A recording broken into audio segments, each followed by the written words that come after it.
ನಮಸ್ಕಾರ ವೀಕ್ಷಕರೇ, ಸುದ್ದಿ ಬ್ರಹ್ಮ ವಾಹಿನಿಯ ವ್ಯಕ್ತಿ ವಿಶೇಷ ಕಾರ್ಯಕ್ರಮಕ್ಕೆ ತಮಗೆಲ್ಲರಿಗೂ ಪ್ರೀತಿಯ ಸ್ವಾಗತ. ಈ ಒಂದು ಸರಣಿ ಮಾಲಿಕೆಯಲ್ಲಿ ನಮ್ಮ ಸಮಾಜದ ವಿವಿಧ ಸಾಧಕರನ್ನು ಪರಿಚಯಿಸುವಂಥ ಒಂದು ಸಣ್ಣ ಪ್ರಯತ್ನವನ್ನು ನಾವು ಮಾಡ್ತಾ ಇದ್ದೀವಿ.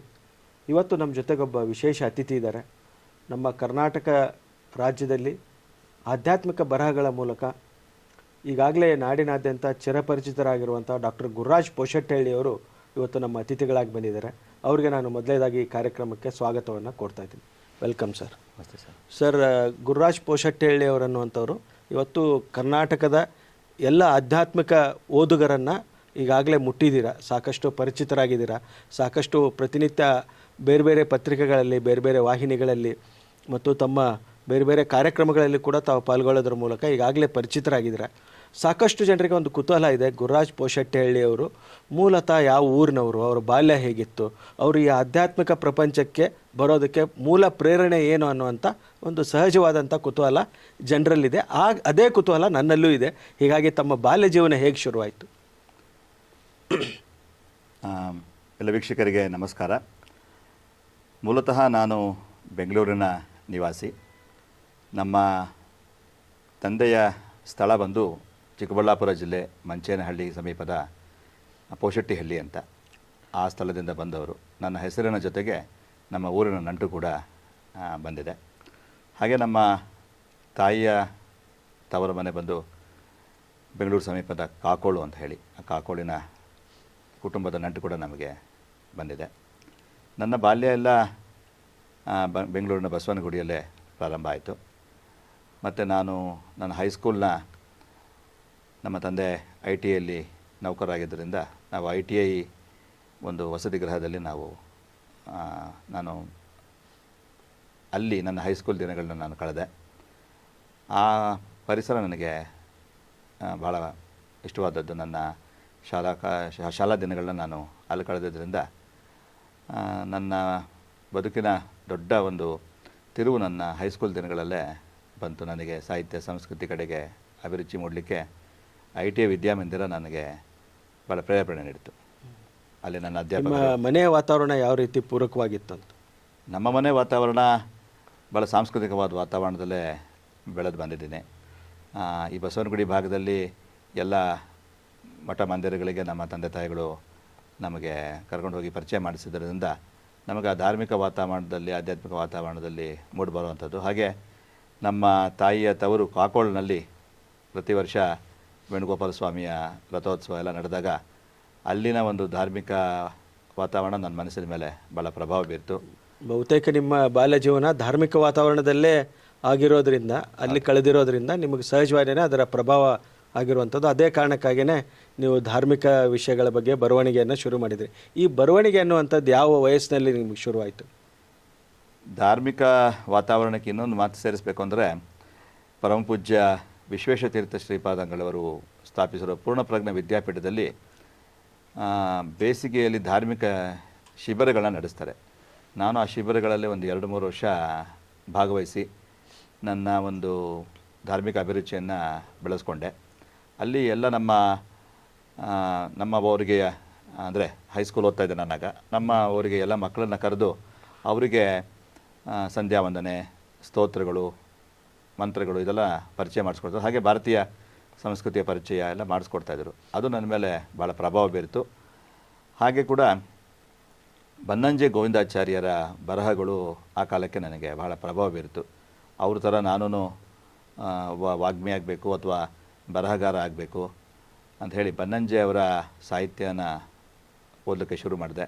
ಆನಂತರದಲ್ಲಿ ಎಲ್ಲ ಹಿರಿಯ ಲೇಖಕರ ಪುಸ್ತಕಗಳು ಎಲ್ಲ ನಾನು ಓದಲಿಕ್ಕೆ ಶುರು ಮಾಡೋದ್ರಿಂದ ನನ್ನಲ್ಲೂ ಒಂದು ಬರವಣಿಗೆ ತುಡಿತ ಮೂಡುವಂತು ಸರ್. ನಿಮ್ಮ ಮೊದಲ ಬರವಣಿಗೆ ಯಾವಾಗ ಶುರುವಾಯಿತು? ಯಾವ ವಯಸ್ಸಿನಲ್ಲಿ, ಯಾವ ಕ್ಲಾಸಲ್ಲಿ ಓದುವಾಗ? ನಾನು ಶಾಲಾ ಕಾಲೇಜ್ ದಿನಗಳಲ್ಲಿ ಸಾಂಸ್ಕೃತಿಕ ಚಟುವಟಿಕೆಗಳೆಲ್ಲ ಭಾಗವಹಿಸ್ತಾ ಇದ್ದೆ. ನನಗೆ ಬರವಣಿಗೆ ಮುಂಚಿಂದನೂ ಒಂದು 5-6ನೇ ಕ್ಲಾಸಿಂದನೂ ಏನಾದರೂ ಒಂದು ಬರವಣಿಗೆ ಮಾಡಬೇಕು ಅಂತ ಮನಸ್ಸಲ್ಲಿ ಬರ್ತಾಯಿತ್ತು. ಅದಕ್ಕೆ ಸ್ಪಷ್ಟ ರೂಪ ಬಂದಿದ್ದು ಕಾಲೇಜ್ ದಿನಗಳಲ್ಲಿ, PUC ದಿನಗಳಲ್ಲಿ. ನಾನು ಹೈಸ್ಕೂಲ್ ನಂತರ ಬೆಂಗಳೂರಿನ ವಿದ್ಯಾ ಕಾಲೇಜನ್ನು ಸೇರಿದೆ. ಅಲ್ಲಿ ಡಾಕ್ಟರ್ ಅನಂತ ಪದ್ಮನಾಭರಾವ್ ಅಂತ ಹೇಳಿ ನಮ್ಮ ಪ್ರಿನ್ಸಿಪಲ್, ಅವರು ಹರಿದಾಸ್ ಸಾಹಿತ್ಯದಲ್ಲಿ ದೊಡ್ಡ ಸಂಶೋಧಕರು. ಅವರ ಮಾರ್ಗದರ್ಶನದಲ್ಲಿ ಮುಂದುವರಿತಾ ಕಾಲೇಜಿನ ಮ್ಯಾಗ್ಝಿನ್ಗಳಿಗೆ ಬರೀಲಿಕ್ಕೆಲ್ಲ ಶುರು ಮಾಡಿದೆ. ಆಮೇಲೆ ಪತ್ರಿಕಾ ಒಂದು ಸಂಪರ್ಕ ಕೂಡ ನನ್ನ PUC ದಿನಗಳಲ್ಲೇ ಬಂತು. 1997-98ರಲ್ಲಿ ನಾನು ಬರವಣಿಗೆ ಆರಂಭ ಮಾಡಿದ್ದು. ಒಂದು 2-2.5 ದಶಕ ಕಳೆದಿದೆ. ನನ್ನ ವಿಶೇಷ ಆಸಕ್ತಿ ನಮ್ಮ ಪರಂಪರೆಯ ಹಬ್ಬ ಹರಿದಿನಗಳ ಬಗ್ಗೆ, ಯತಿಗಳ ಬಗ್ಗೆ, ಸಂತರ ಬಗ್ಗೆ ಬರಿಬೇಕು ಅಂತ ಅವತ್ತಿಂದ ನಾನು ರೂಢಿಸ್ಕೊಂಡು ಬಂದಿದ್ದೀನಿ. ಅದನ್ನು ಮುಂದುವರ್ಸ್ಕೊಂಡು ಬರ್ತಾಯಿದ್ದೀನಿ. ಈ ಆಧ್ಯಾತ್ಮಿಕ ಒಲವು ಬಂತು ತಮಗೆ, ಬರವಣಿಗೆ ಶುರು ಮಾಡ್ತೀರಾ ಕಾಲೇಜ್ ದಿನಗಳಲ್ಲಿ. ಇದ್ರ ಜೊತೆಗೆ ನಿಮ್ಮ ಲೌಕಿಕ ಶಿಕ್ಷಣ ಅಂತ ಬಂದಾಗ ನಿಮ್ಮ ಡಿಗ್ರಿ ಆಗಿರ್ಬೋದು, ಅದೆಲ್ಲ ಹೇಗೆ ನಡೀತು?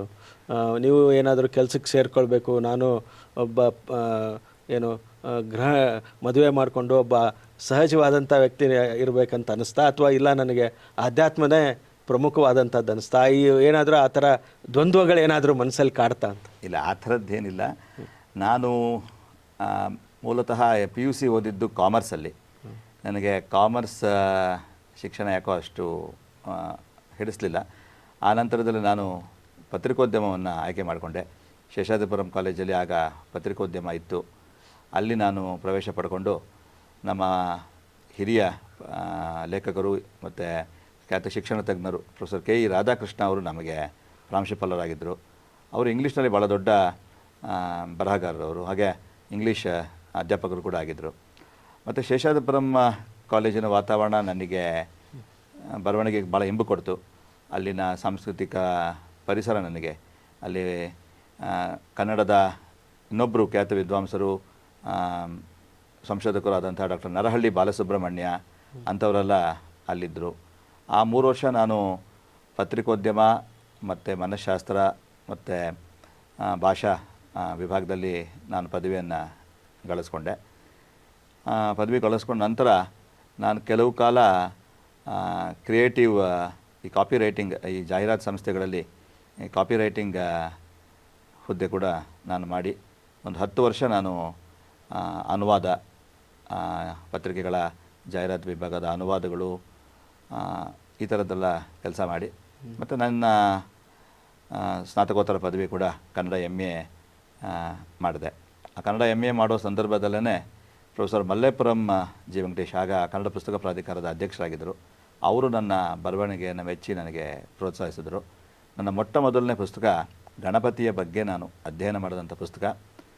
ನಾನಾಗ ಸಾಹಿತ್ಯದ ವಿದ್ಯಾರ್ಥಿ, ಕನ್ನಡ MA ವಿದ್ಯಾರ್ಥಿ ಆಗಿರೋದ್ರಿಂದ ಕನ್ನಡ ಸಾಹಿತ್ಯದಲ್ಲಿ ಗಣಪತಿಯ ಪರಿಕಲ್ಪನೆ ಯಾವ ರೀತಿ ಮೂಡಿ ಬಂದಿದೆ ಅಂತ ಹೇಳಿ, ಅದು ನಿಮ್ಮ ಮೊದಲ ಪುಸ್ತಕ. ಅದು ಕನ್ನಡ ಪುಸ್ತಕ ಪ್ರಾಧಿಕಾರದ ಯುವ ಬರಹಗಾರರ ಯೋಜನೆ ಅಡಿ ಆ ಪುಸ್ತಕ ಪ್ರಕಟ ಆಯಿತು. ಪ್ರೊಫೆಸರ್ ಮಲ್ಲೇಪುರಂ ಅವರು ಅದಕ್ಕೆ ಬೆನ್ತಟ್ಟಿ 10ನೇ ಶತಮಾನದ ಪಂಪನಿಂದ ಹಿಡಿದು ಇವತ್ತಿನ ಕವಿಗಳ ತನಕ ಗಣಪತಿಯ ವಿವಿಧ ಸ್ವರೂಪಗಳ ಬಗ್ಗೆ ನಾನು ಒಂದು ಸಣ್ಣ ಪುಸ್ತಕ ಮಾಡಿ ಪ್ರಕಟಿಸಿದೆ.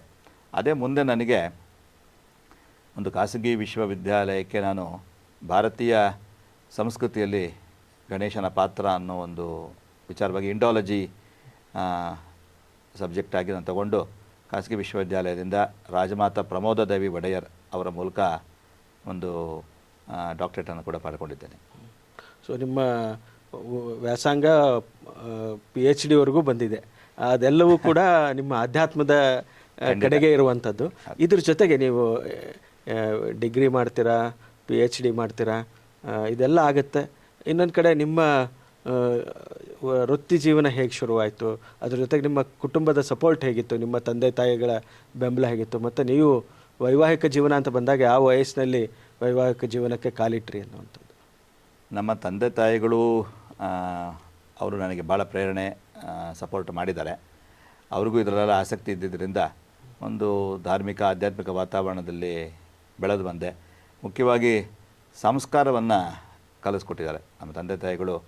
ಒಬ್ಬ ಸತ್ಪ್ರಜೆಯಾಗಿ ಹೇಗೆ ಇರಬೇಕು ಅನ್ನೋದನ್ನು ನಮ್ಮ ತಂದೆ ತಾಯಿಗಳು ನನಗೆ ಕಲಿಸ್ಕೊಟ್ಟಿದ್ದಾರೆ.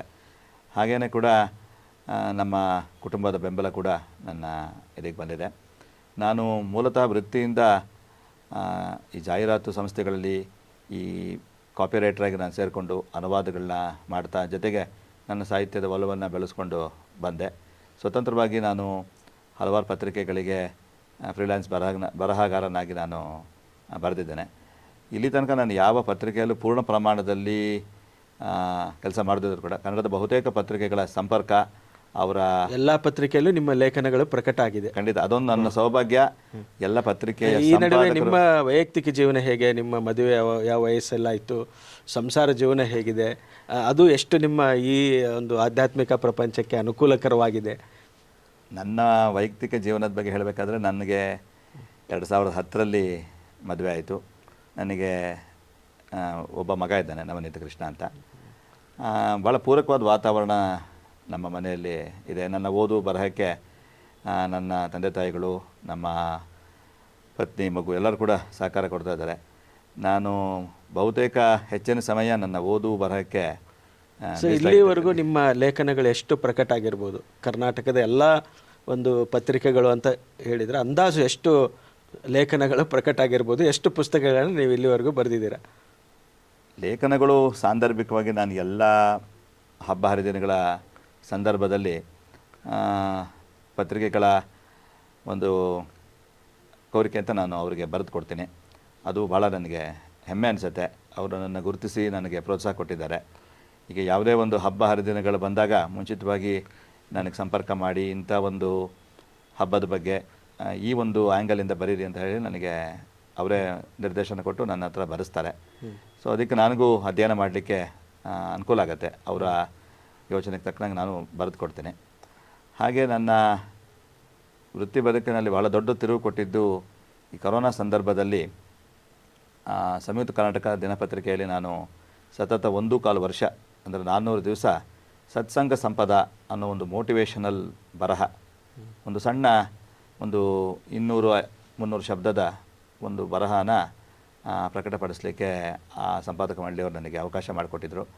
ಅದು ರಾಜ್ಯಾದ್ಯಂತ ನನಗೆ ಓದುಗರ ವಲಯವನ್ನು ನನಗೆ ಸೃಷ್ಟಿಸಿಕೊಡ್ತು. ನನ್ನ ಪರಿಚಯ ಇಡೀ ರಾಜ್ಯಕ್ಕೆ ತಲುಪಿಸುವಂಥ ಕೀರ್ತಿ ಆ ಅಂಕಣದ ಮೂಲಕ ಆಯಿತು. ಅದು ಪುಸ್ತಕದ ರೂಪದಲ್ಲೂ ಹೊರಬಂತು. ಹಾಗೆ ಕರೋನಾ ಲಾಕ್ಡೌನ್ ಸಂದರ್ಭದಲ್ಲಿ ನಾನು ನನ್ನ ಹಿಂದಿನ ಪತ್ರಿಕೆಗಳ ಎಲ್ಲ ಒಂದು ಅವಲೋಕನ ಮಾಡ್ತಾ ಇದ್ದಾಗ ನಾನು ಭಾರತೀಯ ಸಂಸ್ಕೃತಿಯಲ್ಲಿ ಗುರುವಿನ ಮಹತ್ವದ ಬಗ್ಗೆ ನಾನು ಹಲವಾರು ಲೇಖನಗಳನ್ನ ಬರೆದಿದ್ದೆ. ಸೊ ಗುರು ತತ್ವ ಅಂದ್ರೇನು, ಯಾಕೆ ಗುರು ನಮ್ಮ ಜೀವನದಲ್ಲಿ ಶ್ರೇಷ್ಠರಾಗಿರ್ತಾರೆ, ಗುರುಕುಲ ಶಿಕ್ಷಣ, ಇದ್ರ ಬಗ್ಗೆ ಎಲ್ಲ ನಾನು ನನ್ನ ಚಿಂತನೆಗಳನ್ನ ಪತ್ರಿಕೆಗಳಲ್ಲಿ ಬರೆದಿದ್ದು ನನಗೊಂದು ದೊಡ್ಡ ಕಟ್ಟೆ ಸಿಕ್ತು. ಅದನ್ನೆಲ್ಲ ಸಂಗ್ರಹಿಸಿ ನನ್ನದೇ ಆದಂಥ ಒಂದು ಪ್ರಕಾಶನ ಸಂಸ್ಥೆನ ಶುರು ಮಾಡಿ, ಪ್ರಣವ ಮೀಡಿಯಾ ಹೌಸ್ ಪ್ರಕಾಶನ ಅಂತ. ಈಗ ನಿಮ್ಮ ಪ್ರಣವ ಮೀಡಿಯಾ ಹೌಸಿಂದ ಎಷ್ಟು ಪುಸ್ತಕಗಳು ಪ್ರಕಟ ಆಗಿದೆ? ಅದರಲ್ಲಿ ನಿಮ್ಮ ಪುಸ್ತಕಗಳು ಎಷ್ಟು ಪ್ರಕಟ ಆಗಿದೆ? ಪ್ರಣವ ಮೀಡಿಯಾ ಹೌಸಿಂದ ಒಂದು 8-10 ಪುಸ್ತಕಗಳು ಪ್ರಕಟ ಆಗಿದೆ. ಭಾರತೀಯ ಸಂಸ್ಕೃತಿಯಲ್ಲಿ ಗುರುವಿನ ಮಹತ್ವದ ಬಗ್ಗೆ ನನ್ನ ಮೊದಲನೇ ಪುಸ್ತಕ ಅದು ಪ್ರಣವ ಮೀಡಿಯಾ ಹೌಸ್ನ ಅಡಿಯಲ್ಲಿ ಪ್ರಕಟ ಆಗಿದೆ. ಒಂದೇ ಗುರು ಪರಂಪರಂ ಅಂತ. ಅದರಲ್ಲಿ ಗುರುವಿನ ಮಹತ್ವ, ಹೀಗೆ ಗುರು ಪರಂಪರೆ, ಈ ಯಾವ್ಯಾವ ಗುರುಗಳಿದ್ದರು ಅವ್ರ ಬಗ್ಗೆ ಎಲ್ಲ ನಾನು ಚಿಂತನೆ ನಡೆಸಿದ್ದೇನೆ. ಅದಾದಮೇಲೆ ನನ್ನ ಅಂಕಣಗಳ ಸಂಗ್ರಹ ಸತ್ಸಂಗ ಸಂಪದದ ಮೊದಲನೇ ಭಾಗ ಪ್ರಕಟ ಆಗಿದೆ. ಹಾಗೆ ಈಗ ಒಂದೇ ಗುರು ಪರಂಪರಾಂ ಒಂದು ತೆಲುಗು ಅನುವಾದ ಕೂಡ ಆಗಿದೆ. ಅದು ಭಾಳ ವಿಶೇಷ.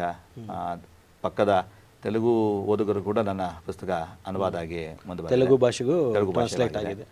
ಹಾಗೆ ಕನ್ನಡ ಸಾಹಿತ್ಯ ಅಕಾಡೆಮಿಯ ವತಿಯಿಂದ ದೇಶಿ ದರ್ಶನ ಮಾಲೆ ಅಂತ ಹೇಳಿ ಮಾಡಿ, ಅದರಲ್ಲಿ ದಾಸಪಂಥದ ಬಗ್ಗೆ, ಹರಿದಾಸ್ ಸಾಹಿತ್ಯದ ಉಗಮ ಬೆಳವಣಿಗೆ ಬಗ್ಗೆ ನಾನೊಂದು ಸಂಶೋಧನೆ ಮಾಡಿ ಒಂದು ಪುಸ್ತಕ ಕನ್ನಡ ಸಾಹಿತ್ಯ ಅಕಾಡೆಮಿಗೆ ಮಾಡಿಕೊಟ್ಟೆ. ಅದು ಭಾಳ ವಿಶೇಷವಾಗಿ ಮೂಡಿ ಬಂದಿದೆ. ಹಾಗೆ ಕಾಕೋಳಿನ ವೇಣುಗೋಪಾಲ ಸ್ವಾಮಿಯ 90ನೇ ಬ್ರಹ್ಮರಥೋತ್ಸವದ ಅಂಗವಾಗಿ ಶ್ರೀ ಕೃಷ್ಣಾರ್ಪಣ ಅಂತ ಹೇಳಿ ಒಂದು ವಿಶೇಷವಾದಂತಹ ಪುಸ್ತಕ. ಎಲ್ಲ ಸುಮಾರು ಎಷ್ಟು ಪುಸ್ತಕಗಳು ಈಗ 10-12 ಪುಸ್ತಕಗಳು ಬಂದಿದೆ. ಸೊ ಈಗ ಮತ್ತೆ ನೀವು ಧಾರ್ಮಿಕ ವಿಷಯಗಳು, ಆಧ್ಯಾತ್ಮಿಕ ವಿಷಯಗಳನ್ನು ಇಟ್ಕೊಂಡು ಸಾಕಷ್ಟು ಇವತ್ತು ಸುಮಾರು 10 ಪುಸ್ತಕಗಳನ್ನು ಬರೆದಿದ್ದೀರಾ. ಸಾವಿರಾರು ಲೇಖನಗಳು ಬಹುತೇಕ ನಾಡಿನ ಎಲ್ಲ ಪತ್ರಿಕೆಗಳಲ್ಲೂ ಬಂದಿದೆ. ಬೇರೆ ಭಾಷೆಗಳಿಗೂ ಕೂಡ ಟ್ರಾನ್ಸ್ಲೇಟ್ ಆಗಿದೆ. ಒಂದು ಹಂತದಲ್ಲಿ ನಿಮಗೆ ಇವತ್ತು ನಮ್ಮ ಕನ್ನಡ ವಾಂಗ್ಮಯ ಲೋಕ ಅಂತ ನಾವೇನು ಕರಿತೀವಿ, ಓದುಗ ವಲಯ, ಈ ಧಾರ್ಮಿಕ ವಿಷಯಗಳ ಸಂಬಂಧಪಟ್ಟಂಥ ಲೇಖನಗಳಿಗೆ ಎಷ್ಟರ ಮಟ್ಟಿಗೆ ಓದುಗರಿದ್ದಾರೆ, ಎಷ್ಟು ಅದಕ್ಕೆ ಬೆಂಬಲ ಸಿಗುತ್ತೆ? ಇಲ್ಲಿವರೆಗೂ ನೀವು ಬರೆದಿರೋದಕ್ಕೆ ನಿಮಗೇನಾದರೂ ಒಂದು ಆತ್ಮತೃಪ್ತಿ ಅಂತ ಆಗಿದೆಯಾ ಅಂತ? ಖಂಡಿತ ಆತ್ಮತೃಪ್ತಿ ಇದೆ ನನಗೆ. ಕನ್ನಡದಲ್ಲಿ ಸಾಂಸ್ಕೃತಿಕ ವಲಯ, ಅದರಲ್ಲೂ ಈ ಧಾರ್ಮಿಕ ಆಧ್ಯಾತ್ಮಿಕಕ್ಕೆ ಸಂಬಂಧಪಟ್ಟ ಹಾಗೆ ಭಾಳ ದೊಡ್ಡ ಕೊಡುಗೆ ನಮ್ಮ ಪತ್ರಿಕೆಗಳ ಸಮೂಹದಿಂದ ಬರ್ತಾ ಇದೆ. ಯಾವುದೇ ಪತ್ರಿಕೆ ಯಾವುದೇ ಒಂದು ಹಬ್ಬ ಹರಿದಿನಗಳಲ್ಲಿ ವಿಶೇಷವಾದಂಥ ಪುರವಣಿಗಳನ್ನೇ ರೂಪಿಸ್ತಾರೆ. ಯುಗಾದಿ, ದೀಪಾವಳಿ ವಿಶೇಷ ಸಂಚಿಕೆಗಳನ್ನ ರೂಪಿಸ್ತಾರೆ. ನಮ್ಮಲ್ಲಿದೆ. ನಮ್ಮಲ್ಲಿ ನಾವು ಅದಕ್ಕೆ ತಕ್ಕನಾಗೆ ಓದುಗರಿಗೆ ಒಳ್ಳೆಯ ವಿಚಾರಗಳನ್ನ ತಲುಪಿಸಿದ್ರೆ ಅದು ಓದುಗರಿಗೆ ಮುಟ್ಟತ್ತೆ. ಓದುಗರಿಗೆ ಇವತ್ತೇನೆಂದರೆ ಒತ್ತಡಮಯ ಜೀವನದಲ್ಲಿ ಇರೋರಿಗೆ ಈ ಬರಹಗಳು ಅವರಿಗೆ ಒಂದು ಚೈತನ್ಯವನ್ನು ನೀಡುತ್ತೆ. ಮತ್ತು ಸರಳವಾಗಿ ನಮ್ಮ ರಾಮಾಯಣ, ಮಹಾಭಾರತ, ಭಾಗವತ, ದಾಸ ಸಾಹಿತ್ಯ, ವಚನ ಸಾಹಿತ್ಯ ಇದರ ಒಂದು ವಿಶ್ಲೇಷಣೆಯನ್ನು ಮಾಡಿ ಆಧುನಿಕ ಇವತ್ತಿನ ಟ್ರೆಂಡ್ ಹೇಗೆ ಅಂದರೆ ಹಳೇದು ಇರಬೇಕು, ಅದಕ್ಕೆ ಹೊಸ ಒಂದು ಟಚ್ ಕೊಡಬೇಕು. ಅದಕ್ಕೆ ಟಚ್ ಕೊಟ್ಟು ನಾವು ಕೊಟ್ಟರೆ ಅಂದರೆ ಇವತ್ತಿನ ಯುವ ಜನಾಂಗ ಕೂಡ ಈ ಒಂದು ಆಧ್ಯಾತ್ಮಿಕ ಬರಹಗಳನ್ನು ಓದ್ತಾರಂತ ನಿಮ್ಗೆ ಅನಿಸುತ್ತಾ? ಪ್ರಮಾಣ ಕಡಿಮೆ ಇದೆ. ಯುವ ಜನಾಂಗ ಇನ್ನೂ ಈ ಕಡೆಗೆ ಬಂದಿಲ್ಲ. ಅವರ ಆಸಕ್ತಿಗಳೇ ಬೇರೆ ಇದೆ. ನಮ್ಮ ಹಿಂದಿನ ತಲೆಮಾರವರು ಅಂದರೆ ಈಗ ಯಾರಿಗೆ ಓದೋಕೆ ಆಸಕ್ತಿ ಇದೆ ಅಂದರೆ ನಮ್ಮ ಹಿಂದಿನ ಅವ್ರಿಗೆ ಖಂಡಿತ ಆಸಕ್ತಿ ಇದೆ. ನಾವು ನಮ್ಮ ತಲೆಮಾರವ್ರಿಗೆ ಅಥವಾ ನಮ್ಮ ಮುಂದಿನ ತಲೆಮಾರವ್ರಿಗೆ ನಾವು ಓದೋ ಆಸಕ್ತಿನ ಬೆಳೆಸಬೇಕು. ಮತ್ತು ಇವತ್ತು ಅನೇಕ ಪತ್ರಿಕೆಗಳಲ್ಲಿ ಅನೇಕ ಜನ ಲೇಖಕರು ಬೇರೆ ಬೇರೆ ಇತರ ಸಾಂಸ್ಕೃತಿಕ ವಿಚಾರಗಳೆಲ್ಲ ಬರೆಯುವಂಥ ಒಂದು ಪರಿಪಾಠ ಶುರುವಾಗಿದೆ. ಸರ್, ಈಗ ಇಷ್ಟು ಪುಸ್ತಕಗಳನ್ನು, ಲೇಖನಗಳನ್ನು ಬರೆದಿದ್ದೀರಾ, ಸಾಕಷ್ಟು ಅಧ್ಯಯನ ಮಾಡಿದ್ದೀರಾ. ಎಲ್ಲ ಒಂದು ಕಡೆ ನಿಮ್ಗೆ ಒಂದು ಪಾಯಿಂಟ್ ಆಫ್ ಟೈಮಲ್ಲಿ ನಾನು ಇದನ್ನು ಮಾಡದೆ ಬೇರೆ ಏನಾದರೂ ಮಾಡಿದರೆ ಇನ್ನೂ ಚೆನ್ನಾಗಿರ್ತಿದ್ದೆ ಅಂತ ಏನಾದರೂ ರಿಗ್ರೆಟ್ ಫೀಲ್ ಆಗಿದೆಯಾ? ರಿಗ್ರೆಟ್ ಏನಂದರೆ ನಾನು ನೇರ ಪತ್ರಿಕೆಯಲ್ಲಿ ಕೆಲಸ ಮಾಡ್ತಿರೋದೇ ನನ್ನ ಒಂದು ರಿಗ್ರೆಟ್ ಅನ್ಬೋದು ಅಷ್ಟೇ. ನಾನು ಪತ್ರಿಕೆ ಕಚೇರಿಗಳ ಸಂಪರ್ಕದಲ್ಲಿ ಇದ್ದೇನೆ ಹೊರತು ಅಲ್ಲಿ ಡೆಸ್ಕ್ ಪತ್ರಿಕೋದ್ಯಮ ಅಥವಾ ಬೇರೆ ಒಂದು ಪುರವಣಿ ಜವಾಬ್ದಾರಿ ಈ ಥರದ್ದು ಯಾವುದೂ ಮಾಡಿಲ್ಲ. ಅದು ಬಹುಶಃ ನೀವು ಈ ಹೊರಗಡೆಯಿಂದ ಪರೋಕ್ಷವಾಗಿ ನಾನು ಅವರಿಗೆ ಪರೋಕ್ಷವಾಗಿ ಬರಿತಾ ಇರೋದ್ರಿಂದ ಬರಿತಾ ಇದ್ದೇನೆ. ಎಲ್ಲ ಒಂದು ಕಡೆ ನಿಮಗೆ ಆರ್ಥಿಕವಾಗಿ ಇದು ಬಲ ಕೊಟ್ಟಿದೆ ಅನಿಸುತ್ತಾ? ಆರ್ಥಿಕ ಬಲಕ್ಕೆ ಪತ್ರಿಕೆಗಳನ್ನ ನಂಬಿಕೊಂಡು ಕೆಲಸ ಮಾಡೋದು ಭಾಳ ಇವತ್ತಿನ ಕಾಲದಲ್ಲಿ ಕಷ್ಟ. ಅದು ನಮ್ಮ ಆತ್ಮತೃಪ್ತಿಗೆ ನಾವು ಮಾಡುವಂಥದ್ದು. ಆಮೇಲೆ ಇವತ್ತು ಈ ಕಂಟೆಂಟ್ ರೈಟಿಂಗು ಅಥವಾ ಈ ಥರದ ಅಂಕಣಕಾರರಾಗಿ ಹೀಗೆ ಗುರುತಿಸ್ಕೊಳ್ಳೋದ್ರಿಂದ ಆರ್ಥಿಕವಾಗಿ ಏನು ಹೆಚ್ಚು ಲಾಭ ನಾವು ನಿರೀಕ್ಷೆ ಮಾಡೋಕ್ಕಾಗಲ್ಲ. ಆದರೆ ನಮ್ಮ ಬರವಣಿಗೆಗೆ ಒಂದು ವೇದಿಕೆ ಸಿಗುತ್ತೆ. ಜನರ ಜೊತೆಗೆ ಜನರಿಗೆ ನಾವೇನು ಹೇಳಬೇಕು ಅನ್ನೋದನ್ನು ಮನದಟ್ಟು ಮಾಡ್ಬೋದು ಅನ್ನೋದನ್ನು ನಾವು ಅದಕ್ಕೊಂದು ಅವಕಾಶ ಪತ್ರಿಕೆಯವರು ಮಾಡಿಕೊಡ್ತಾ ಇದ್ದಾರೆ. ಹಾಗಾಗಿ ಈ ಪತ್ರಿಕೆಗಳಿಗೆ ನಾನು ಚಿರಋಣಿಯಾಗಿರಬೇಕು. ಯಾಕಂದರೆ ನನ್ನ ಅಥವಾ ನನ್ನ ಸಹೋದ್ಯೋಗಿ ಲೇಖಕರ ಬರವಣಿಗೆಗಳು ಇವತ್ತು ಓದುಗರಿಗೆ ಮುಟ್ಟೋದಕ್ಕೆ ಬಹಳ ದೊಡ್ಡ ವೇದಿಕೆ ಇದಾಗಿದೆ. ಹಾಗೆ ಇವತ್ತು ಬೇರೆ ಸಾಮಾಜಿಕ ಜಾಲತಾಣಗಳಲ್ಲಿ ಕೂಡ ಅವರವರ ಅಭಿಪ್ರಾಯಗಳನ್ನ ಅಭಿವ್ಯಕ್ತಿಪಡಿಸೋದಕ್ಕೆ ಅವಕಾಶ ಇದೆ.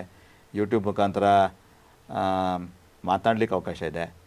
ಇದೆಲ್ಲ ಇರೋದ್ರಿಂದ ಸಾಕಷ್ಟು ನಿಮಗೆ ಅನುಕೂಲ ಆಗಿದೆ. ಸೋಷಿಯಲ್ ಮೀಡಿಯಾ ಮೂಲಕ ಆಗಿದೆ. ಕನ್ನಡಕದ ಯುವ ಜನತೆ ಅಥವಾ ಓದುಗರು ಇನ್ನೂ ಅದನ್ನು ಸೀರಿಯಸ್ ಆಗಿ ತಗೊಂಡಿಲ್ಲ. ಸೊ ಕನ್ನಡದ ಮನೆಯಲ್ಲಿ ಯಾವುದಾದ್ರು ಒಂದು ಪತ್ರಿಕೆ ಬಂದರೆ ಅದನ್ನು ಹಿರಿಯರು ಓದೋದೇ ಹೆಚ್ಚು ಬಿಟ್ಟರೆ ಇವತ್ತು ಯುವಕರು ಪ್ರಚಲಿತ ವಿದ್ಯಮಾನಗಳಾಗಿರ್ಬೋದು ಅಥವಾ ಸ್ಪೋರ್ಟ್ಸ್ ಆಗಿರ್ಬೋದು ಎಲ್ಲ ಅಂದರೆ ಅವರಿಗೆ ಇವತ್ತಿನ ಕಾಲಘಟ್ಟದಲ್ಲಿ ಈ ಆಧ್ಯಾತ್ಮಿಕ ಬರಹ ಅನ್ನುವಂಥದ್ದು ಅಥವಾ ಆಧ್ಯಾತ್ಮಿಕ ವಿಷಯಗಳನ್ನೋದು ಎಷ್ಟು ಪ್ರಸ್ತುತ ಮತ್ತು ಎಷ್ಟು ಅವಶ್ಯಕತೆ ಇದೆ ನಮ್ಮ ಸಾಮಾಜಿಕ ಸಂದರ್ಭದಲ್ಲಿ ಅಂತ? ಸಾಮಾಜಿಕ ಸಂದರ್ಭದಲ್ಲಿ ಇವತ್ತು ನಾವು ಯುವಜನತೆ ಬೇರೆ ಬೇರೆ ಇವತ್ತೇನು ಜೆನ್ಜಿ ಅಂತ ನಾವು ಹೇಳ್ತೀವಿ, ಇವತ್ತಿನ ಹೊಸ ತಲೆಮಾರಿನ ಯುವಕರಿಗೆ ನಾವು ಮೂಲದಲ್ಲೇ ಅವ್ರಿಗೆ ಈ ಒಂದು ನೈತಿಕ ಶಿಕ್ಷಣ ಕೊಡಲಿಲ್ಲ ಅಂದರೆ ಭಾಳ ಪರಿಸ್ಥಿತಿ ಬೇರೆ ಕಡೆಗೆ ಅವ್ರನ್ನ ಕೊಂಡೊಯ್ಯುತ್ತೆ. ಹಾಗಾಗಿ ನೈತಿಕ ಶಿಕ್ಷಣ ಕೊಡೋದಕ್ಕೆ ನಮ್ಮ ಸನಾತನ ಸಂಸ್ಕೃತಿಯ ಪುಸ್ತಕಗಳಾದಂತಹ ರಾಮಾಯಣ, ಮಹಾಭಾರತ, ಭಾಗವತದಲ್ಲಿ ಬರೋ ಕಥೆಗಳನ್ನ ಅವ್ರದ್ದೇ ಆದಂಥ ಭಾಷೆಯಲ್ಲಿ ಅವ್ರದ್ದೇ ಆದಂಥ ಯೋಚನಾ ಮಟ್ಟದಲ್ಲಿ ನಾವು ಹೇಳಿದ್ರೆ ಖಂಡಿತ ಅದನ್ನು ಸ್ವೀಕರಿಸ್ತಾರೆ. ನಾವು ದೊಡ್ಡ ದೊಡ್ಡ ಗಹನವಾದ ತತ್ವನ ಹೇಳೋಕ್ಕಿಂತ ಒಂದು ಸಿಂಪಲ್ ಕ್ಯಾಪ್ಸುಲ್ ರೂಪದಲ್ಲಿ ಅವರಿಗೆ ದಿನಕ್ಕೆ ಒಂದೊಂದು ಪುಟ ಓದೋ ಥರ ಅವರು ಅಭ್ಯಾಸ ಮಾಡಿಕೊಂಡ್ರೆ ಅದು ಅವ್ರದ್ದೇ ಭಾಷೆ. ನಾನು ಹೇಳೋದು ಭಾಷೆ ಯಾವ್ದಾರಾಗಿರ್ಬೋದು, ಅವರಿಗೆ ಜ್ಞಾನ ತುಂಬೋದು ನಮಗೆ ಭಾಳ ಮುಖ್ಯ ಆಗುತ್ತೆ. ಅದು ಕನ್ನಡ ಆಗಿರ್ಬೋದು, ಇಂಗ್ಲೀಷ್ ಆಗಿರ್ಬೋದು. ಈಗ ಒಂದು ಹಂತಕ್ಕೆ ಬಂದು ನೀವು ನಿಂತ್ಕೊಂಡಿದ್ದೀರ, ಒಂದು ಸಂಕ್ರಮಣ ಕಾಲ ಅಂತ ಹೇಳ್ಬೋದು. ನಿಮ್ಮ ಜೀವನದ ಒಂದು ಮಹತ್ವದ ಘಟ್ಟಕ್ಕೆ ಬಂದು ತಲುಪಿದ್ದೀರ. ಇನ್ನು ಮುಂದೆ ಅಂತ ನೀವು ಯೋಚನೆ ಮಾಡಿದರೆ ನಿಮ್ಮ ಮಹತ್ವಾಕಾಂಕ್ಷೆ ಏನು ಮಾಡಬೇಕು ಈ ಆಧ್ಯಾತ್ಮಿಕ ಕ್ಷೇತ್ರದಲ್ಲಿ? ನಿಮ್ಮ ಬರವಣಿಗೆ ಮೂಲಕ ಏನಾದರೂ ಇಂಥದ್ದೇ ಒಂದು ಗ್ರಂಥ ಬರೀಬೇಕು ಅಥವಾ ಈ ಥರದ್ದೇ ಲೇಖನಗಳನ್ನು ಬರೀಬೇಕು, ಪುಸ್ತಕಗಳನ್ನು ಬರೀಬೇಕು, ಏನಾದರೂ ನಿಮಗೊಂದು ಮಹತ್ವಾಕಾಂಕ್ಷೆ ಇದೆ, ಅಂಬಿಷನ್ ಏನಾದರೂ ಇಟ್ಕೊಂಡಿದ್ದೀರಾ ಅಂತ? ಖಂಡಿತ ಮಹತ್ವಾಕಾಂಕ್ಷೆ ಇದೆ. ನಮ್ಮ ಸನಾತನ ಸಂಸ್ಕೃತಿಯ ಒಂದು ದೊಡ್ಡ ಶಕ್ತಿಯನ್ನು ನಾನು ಮುಂದಿನ ಪೀಳಿಗೆಗೆ ಬರಹದ ಮುಖಾಂತರ ಅಥವಾ ಬೇರೆ ನನ್ನ ಯೂಟ್ಯೂಬ್ನ ಮಾತುಗಳ ಮುಖಾಂತರ ಅವ್ರಿಗೆ ತಲುಪಿಸ್ಬೇಕು. ಯಾವುದೋ ಒಂದು ರೀತಿಯಲ್ಲಿ, ಅದು ಎಲೆಕ್ಟ್ರಾನಿಕ್ ಮೀಡಿಯಾದಲ್ಲಿ ಮಾತಾಡೋ ಮುಖಾಂತರ ಇರ್ಬೋದು ಅಥವಾ ಬರವಣಿಗೆ ಮುಖಾಂತರ ಇರ್ಬೋದು. ಈಗ ಆಡಿಯೋ ಬುಕ್ಸ್ ಅಂತ ಬಂದಿದೆ. ಹೇಗೆ ಅವರಿಗೆ ನಮ್ಮ ದೊಡ್ಡ ಒಂದು ಸಂಪತ್ತನ್ನು ಅವ್ರಿಗೆ ನಾವು ವರ್ಗಾಯಿಸಿ ಅವ್ರನ್ನ ಬೆಳೆಸಿ ಅವರು ನಮ್ಮ ಪರಂಪರೆಯನ್ನು ಮುಂದುವರಿಸುವಂಥ ಜವಾಬ್ದಾರಿ ನಮ್ಮ ಓರಿಗೆಯ ಲೇಖಕರ ಮೇಲಿದೆ. ಅದನ್ನು ನಾವು ನಿಭಾಯಿಸಬೇಕು ಮತ್ತು ಅವರಿಗೆ ನಾವು ತಲುಪಿಸುವಂಥ ಜವಾಬ್ದಾರಿ. ಇದಕ್ಕೆ ಶಾಲಾ ಕಾಲೇಜುಗಳಲ್ಲಿ ನೀಡುವಂಥ ಪಠ್ಯಕ್ರಮ ಅಥವಾ ಮನೆಗಳಲ್ಲಿ ನೀಡುವಂಥ ಸಂಸ್ಕಾರ, ಸುತ್ತಮುತ್ತಲಿನ ವಾತಾವರಣ ಎಲ್ಲವೂ ಪೂರಕವಾಗಿ ಓದೋ ಒಂದು ಸಂಸ್ಕೃತಿ ಹವ್ಯಾಸ ಬೆಳಿಬೇಕು. ನಾನು ಇದಕ್ಕೆ ನನ್ನ ಪ್ರಣವ ಮೀಡಿಯಾ ಹೌಸ್ನ ಅಡಿಬರಹ ಒಂದು ಟ್ಯಾಗ್ಲೈನ್ ಏನು ಇಟ್ಕೊಂಡಿದ್ದೀನಿ ಅಂದರೆ, ಓದುವುದು ಒಂದು ಪೂಜೆ ಅಂತೆ. ಪೂಜೆ ಅಂದರೆ ಬರೀ ಹೂವು ಅರ್ಪಿಸಿ ಮಂಗಳಾರತಿ ಮಾಡೋದು ಅಷ್ಟೇ ಪೂಜೆ ಅನ್ಕೋತೀವಿ. ಅದು ಕೂಡ ಒಂದು ಸಾರ್ಥಕತೆ ಅಂತ. ಒಂದು ಪುಸ್ತಕವನ್ನು ತೆಗೆದು, ಅದು ನಮ್ಮ ರಾಮಾಯಣ ಪುಸ್ತಕ, ಮಹಾಭಾರತ ಪುಸ್ತಕ, ಅದನ್ನು ತೆಗೆದು ಓದಿದ್ರೆ ಅದೇ ನಾವು ದೇವರಿಗೆ ಅರ್ಪಿಸುವಂಥ ಒಂದು ಪೂಜೆ ಅನ್ನೋ ನಂಬಿಕೆ ನನ್ನಲ್ಲಿದೆ. ಓದುವುದು ಕೂಡ ಒಂದು ಪೂಜೆಯಾಗಿ ನಮ್ಮ ಜನ ಭಾವಿಸಬೇಕು.